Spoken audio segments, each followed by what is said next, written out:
Hey everyone, welcome back to Theater of the Mind, Christmas edition. We're going to start the season off with a classic, Charles Dickens' A Christmas Carol. If you'd like to hear more stories, like this video and subscribe to our channel. Stave 1. Marley's Ghost. Marley was dead, to begin with. There's no doubt whatever about that. The register of his burial was signed by the clergyman, the clerk, the undertaker, and the chief mourner. Scrooge signed it, and Scrooge's name was good upon change for anything he chose to put his hand to. Old Marley was as dead as a doornail. Mind, I don't mean to say that I know of my own knowledge what there is particularly dead about a doornail. I might have been inclined, myself, to regard a coffin now as the deadest piece of ironmongery in the trade. But the wisdom of our ancestors is in the simile, and my unhallowed hand shall not disturb it, or the country's done for. You will, therefore, permit me to repeat, emphatically, that Marley was as dead as a doornail. Scrooge knew he was dead? Of course he did. How could it be otherwise? Scrooge and he were partners for I don't know how many years. Scrooge was his sole executor, his sole administrator, his sole assign, his sole residuary legatee, his sole friend and sole mourner. And even Scrooge was not so dreadfully cut up by the sad events, but that he was an excellent man of business on the very day of the funeral, and solemnized it with an undoubted bargain. The mention of Marley's funeral brings me back to the point I started from. There is no doubt that Marley was dead.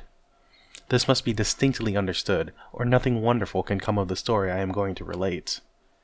If we were not perfectly convinced that Hamlet's father died before the play began, there would be nothing more remarkable in his taking a stroll at night, in an easterly wind, upon his own ramparts, than there would be in any other middle-aged gentleman rashly turning out after dark in a breezy spot. Say, St. Paul's churchyard, for instance, literally to astonish his son's weak mind. Scrooge never painted out old Marley's name. There it stood, years afterwards, above the warehouse door, Scrooge and Marley. The firm was known as Scrooge and Marley. Some people new to the business called Scrooge, and sometimes Marley, but he answered to both names. It was all the same to him. Oh, but he was a tight-fisted hand at the grindstone, Scrooge. A squeezing, wrenching, grasping, scraping, clutching, covetous old sinner. Hard and sharp as a flint, from which no steel had ever struck out generous fire. Secret and self-contained, and solitary as an oyster. The cold within him froze his old features, nipped his pointed nose, shriveled his cheeks, stiffened his gait, made his eyes red, his thin lips blue, and spoke out shrewdly in his grating voice. A frosty rime was on his head, and on his eyebrows, and his wiry chin. He carried his own low temperature always about with him. He iced his office in a dog days, and didn't thaw it 1 degree at Christmas. External heat and cold had little influence on Scrooge. No warmth could warm, no wintry weather could chill him. No wind that blew was bitterer than he. No falling snow was more intent upon its purpose, no pelting rain less open to entreaty. Foul weather didn't know where to have him. The heaviest rain, and snow, and hail, and sleet could boast the advantage over him in only one respect. They often came down handsomely. And Scrooge never did. Nobody ever stopped him in the street to say, with gladsome looks, "My dear Scrooge, how are you? When will you come to see me?" No beggars implored him to bestow a trifle. No children asked what it was o'clock. No man or woman ever once in all his life inquired the way to such and such a place of Scrooge. Even the blind men's dog appeared to know him, and when they saw him coming on, would tug their owners into doorways and up courts, and then would wag their tails as they said, "No eye at all is better than an evil eye, dark master." But what did Scrooge care? It was the very thing he liked, to edge his way along the crowded paths of life, warning all human sympathy to keep its distance, was what the knowing ones call nuts to Scrooge. Once upon a time, of all the good days in the year, on Christmas Eve, old Scrooge sat busy in his counting-house. It was cold, bleak, biting weather, foggy withal, and he could hear the people in the court outside go wheezing up and down, beating their hands upon their breast and stamping their feet on the pavement stones to warm them. The city clocks had only just gone 3, but it was quite dark already. It had not been light all day, and candles were flaring in the windows of the neighboring offices, like ruddy smears upon the palpable brown air. The fog came pouring in at every chink and keyhole, and was so dense without that, although the court was of the narrowest, the houses opposite were mere phantoms. To see the dingy cloud come drooping down, obscuring everything, one might have thought that nature lived hard by, and was brewing on a large scale. The door of Scrooge's counting-house was open, that he might keep his eye upon his clerk, who in a dismal little cell beyond, a sort of tank, was copying letters. Scrooge had a very small fire, but the clerk's fire was so very much smaller that it looked like one coal. But he couldn't replenish it, for Scrooge kept the coal box in his own room, and so surely as the clerk came in with the shovel, the master predicted that it would be necessary for them to part. Wherefore the clerk put on his white comforter, and tried to warm himself at the candle, in which effort, not being a man of strong imagination, he failed. "A Merry Christmas, Uncle! God save you!" cried a cheerful voice. It was the voice of Scrooge's nephew, who came upon him so quickly that this was the first intimation he had of his approach. "Bah!" said Scrooge. "Humbug!" He had so heated himself with the rapid walking in the fog and frost, this nephew of Scrooge's, that he was all in a glow. His face was ruddy and handsome, his eyes sparkled, and his breath smoked again. "Christmas a humbug, Uncle," said Scrooge's nephew. "You don't mean that, I am sure." "I do," said Scrooge. "Merry Christmas. What right do you have to be merry? What reason have you to be merry? You're poor enough." "Come then," returned the nephew gaily. "What right have you to be dismal? What reason have you to be morose? You're rich enough." Scrooge, having no better answer ready on the spur of the moment, said, "Bah!" again, and followed it up with, "Humbug!" "Don't be cross, Uncle," said the nephew. "What else can I be?" returned the uncle, "when I live in such a world of fools as this? Merry Christmas! Out upon Merry Christmas! What's Christmas time to you but a time for paying bills without money, a time for finding yourself a year older and not an hour richer, a time for balancing your books and having every item in them through a round dozen of months presented dead against you? If I could work my will," said Scrooge indignantly, "every idiot who goes about with 'Merry Christmas' on his lips should be boiled with his own pudding, and buried with a stake of holly through his heart, he should." "Uncle," pleaded the nephew. "Nephew," returned the uncle sternly, "keep Christmas in your own way, and let me keep it in mine." "Keep it," repeated Scrooge's nephew, "but you don't keep it." "Leave me it alone, then," said Scrooge. "Much good may it do you. Much good it has ever done you." "There are many things from which I have derived good, by which I have not profited, I dare say," returned the nephew. "Christmas among the rest.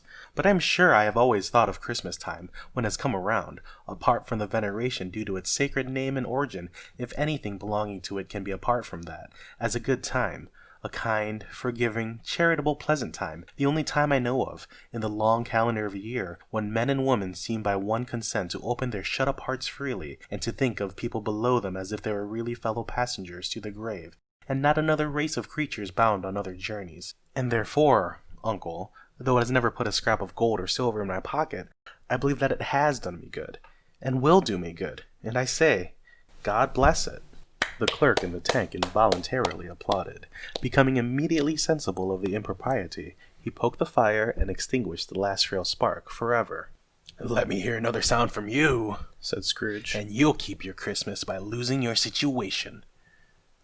You're quite a powerful speaker, sir," he added, turning to his nephew. "I wonder you don't go into Parliament." "Don't be angry, Uncle. Come, dine with us tomorrow." Scrooge said that he would see him. Yes, indeed he did. He went the whole length of the expression, and said that he would see him in that extremity first. "But why?" cried Scrooge's nephew. "Why?" "Why did you get married?" said Scrooge. "Because I fell in love." "Because you fell in love," growled Scrooge, as if that were the only one thing in the world more ridiculous than a Merry Christmas. "Good afternoon." "No, Uncle, but you never came to see me before that happened. Why give it as a reason for not coming now?" "Good afternoon," said Scrooge. I want nothing from you. I ask nothing of you. Why cannot we be friends? Good afternoon, said Scrooge. I am sorry with all my heart to find you so resolute. We have never had any quarrel to which I have been a party.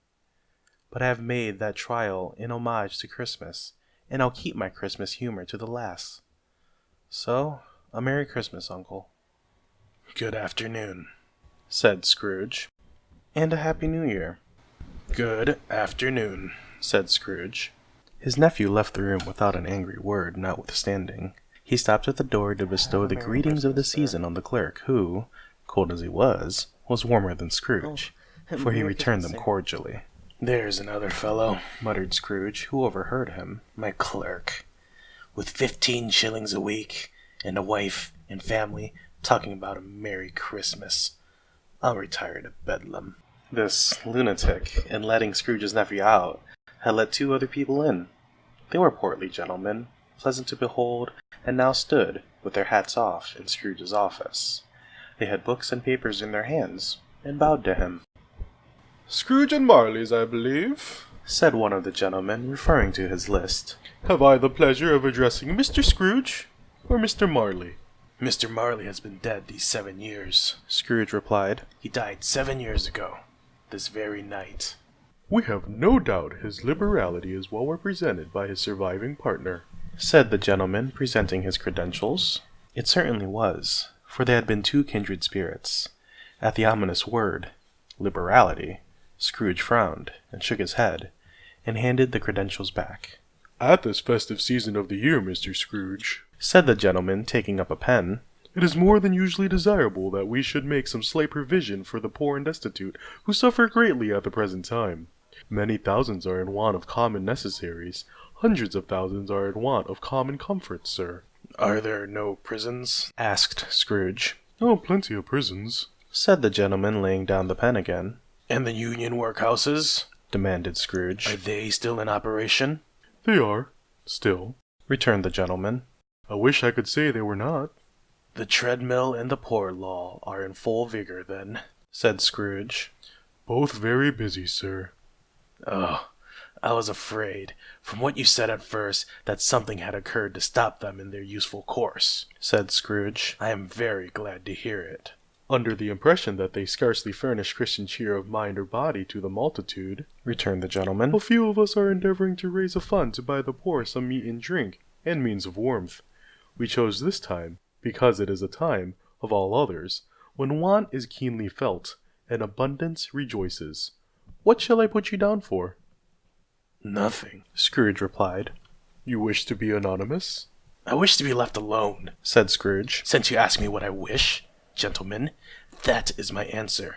I don't make merry myself at Christmas, and I can't afford to make idle people merry. I help to support the establishments I have mentioned.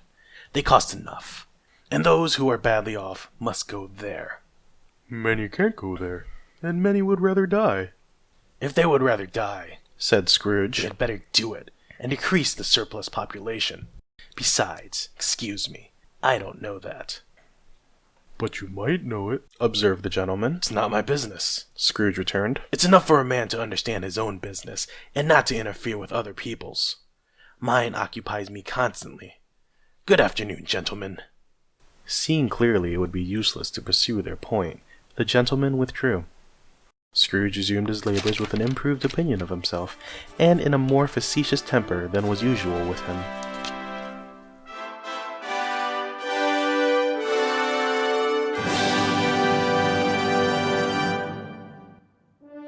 Oh, Mr. Scrooge, what are we gonna do with you? Looks like the only way we're gonna find out is in the next part of the story. So feel free to give this video a like and subscribe to our channel to hear the next part and to hear more stories like this one. You can find us on various social media platforms such as Facebook, Twitter, Instagram, and Pinterest. There you can find news about our library, information on our services, upcoming events, and fun things such as story times and arts and crafts. Have an absolutely fantastic night, everyone.